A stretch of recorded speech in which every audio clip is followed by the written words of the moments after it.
धाराशिवमधील दूध भेसळ प्रकरणामध्ये मोठी अपडेट समोर आली आहे। अवघ्या 150 स्क्वेअर फुटाच्या छोट्याशा दुकानातून कोट्यवधी रुपयांचा व्हे पावडरचा गोरखधंदा सुरू होता।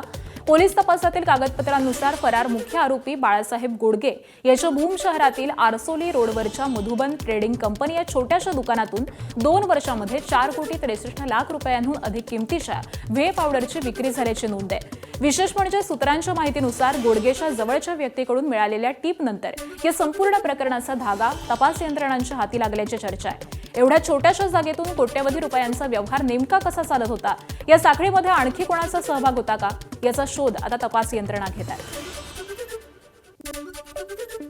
गेल्या 3 वर्षापासून दुधामध्ये पावडर भेसळीचा जो गोरखधंदा आहे तो सुरू होता आणि आता पोलीस तपासात तो उघड आला। अन्न आणि औषध प्रशासनानं ज्यावेळेस पहिली धाड टाकली त्यावेळेस या मधुबन ट्रेडिंग कंपनीला सील करण्यात आलेलं आहे। याच कंपनीमधनं जी पावडर आहे ती वितरित केली जात होती। पोलीस तपासात या प्रकरणाची धक्कादायक आकडेवारी समोर आलेली आहे। तब्बल 4,63,00,000 अधिक किमतीची पावडर या कंपनीतून विक्री झाल्याचं समोर आलेलं आहे।